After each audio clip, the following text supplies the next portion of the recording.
濟州海邊簡直百看不厭。韓國濟州牛來之路第7日，而家由沿海出發，準備轉入樹林。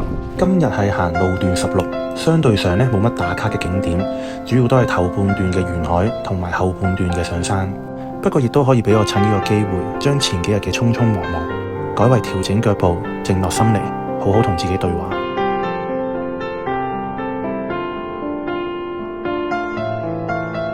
沿途我會一直望海邊，睇下會唔會見到傳說中嘅海女出現。令我意外嘅係，我見到一批亞豬媽，不過佢哋唔係海女，佢哋喺沿海嘅路線一件一件垃圾咁樣執上嚟。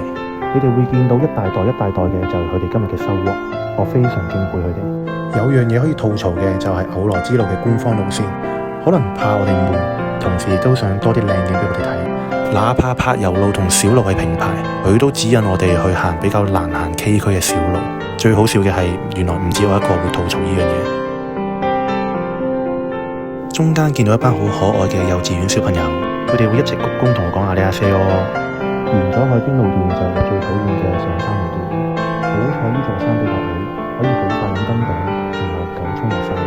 踏入秋季嘅11月，就係芒草嘅季節，令我諗起大東山嘅行山。